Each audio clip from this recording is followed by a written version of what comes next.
URC round number 8, folks, is largely in the bag over the course of 3 days thus far. There is still one game to play, but it's not until Boxing Day. So I figure we wrap up round number 8, barring the Dragons and Cardiff game, go through the games pretty quick. The standings and the upcoming fixtures, you guys can let us know your thoughts. It's a great round to watch because it is the rivalry round. So you got South African teams up against South African teams, Irish teams up against Irish teams, Benetton and Zebre, Edinburgh, Glasgow going head-to-head, plus the Welsh teams as well, except 2 of them haven't played yet. But, yeah, it's a good time to be a fan. Crowds are out in force, and there's been some pretty interesting results. The table is looking mighty clogged, kind of from, 7th through till 12th. But, yeah, it's an interesting time to be a fan of the URC. First game was Ulster up against Munster. Did a full match review for this one because it was on at an appealing time of day, and I was keen to see how that one would go. If you missed it, the kind of too long didn't read summary of this game would be Ulster had a red card, but also a ton of ball and a ton of possession, but struggled to break down Munster's defence. Munster, when they did get what limited ball they had, I think they were limited to, like 28% possession, managed to cut through Ulster's defence, which was pretty brutal. Like Ulster looked to have won it on 76 minutes, but Munster managed to score on the 79th minute. Tom Farrell getting a hat-trick for them.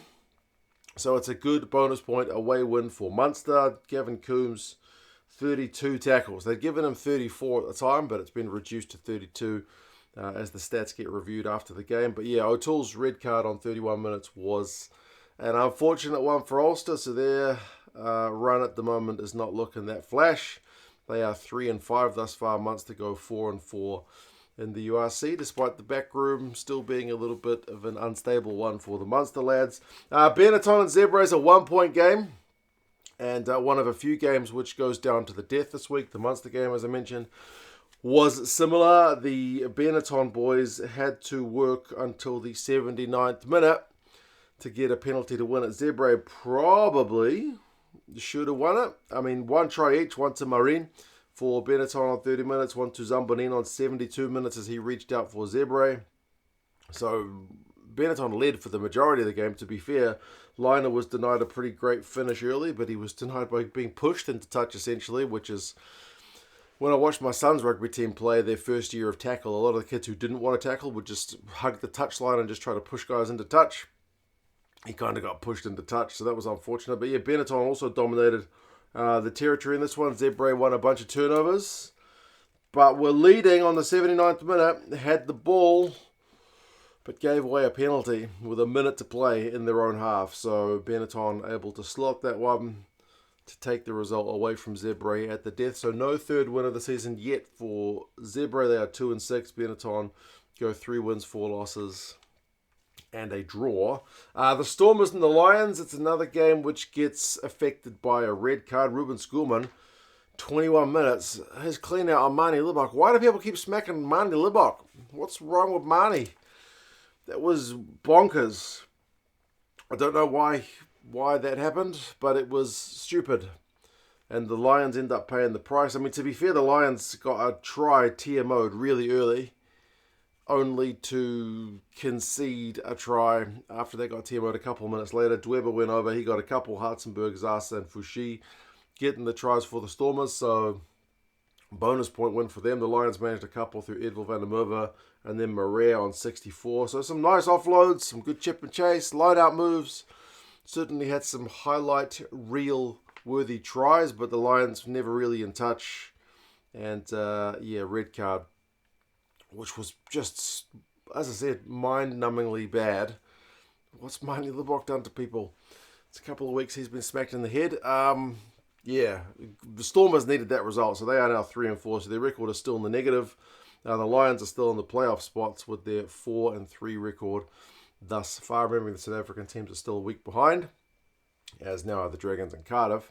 Speaking of South African teams, the Sharks and the Bulls played in one of the games that had the bigger billing of the week. The Sharks ended up missing out with a few of their big guns. No Eben, no Bongi, and Sia was also a late withdrawal, but they still managed to get a win, 20 points to 17 in front of, I think, 30-odd thousand fans, which was pretty good. South African teams were getting a lot of grief over the Champions Cup period for not kind of having great turnouts, but this week looked a lot better. I think there were 20,000 at the Stormers game and then 30,000 for this one.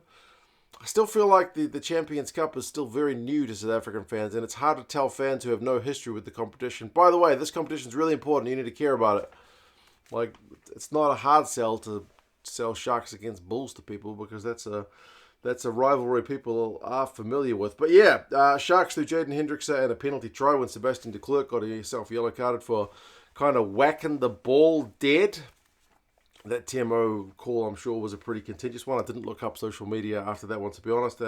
Wiese and Forster for the Bulls in the first half. So only the 4 tries. Felt like a proper arm wrestle of a game. There were certainly a lot of missed opportunities. Both the kickers, Hussein missed, did he miss a couple? And Hendrickse also missed a couple for the Sharks, but he did manage to kick the winning one on 69 minutes. The Bulls set piece looked pretty good.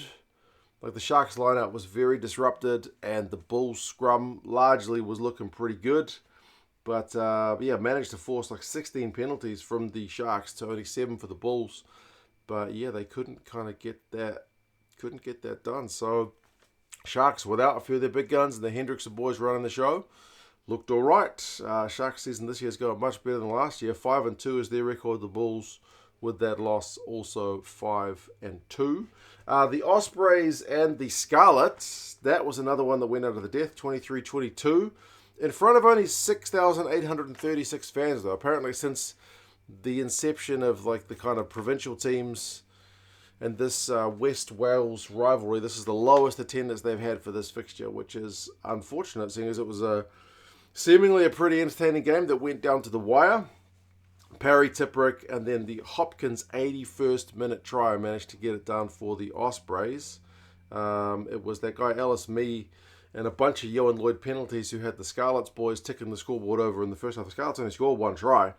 They led for 63 minutes of this game, but not the last one, which is the most important one. So yeah, the Ospreys managed to pull that one out of the fire.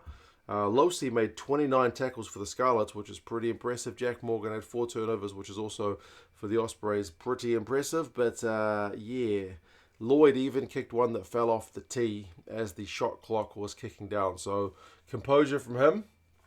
But sadly for the Scarlets, not enough to get it done. So it's a 1-point win. Ospreys are now 3-5. The Scarlets boys are 3-4 and a draw.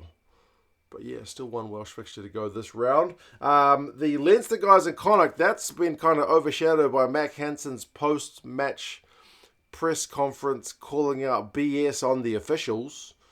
I will be interested to see if he gets sanctioned.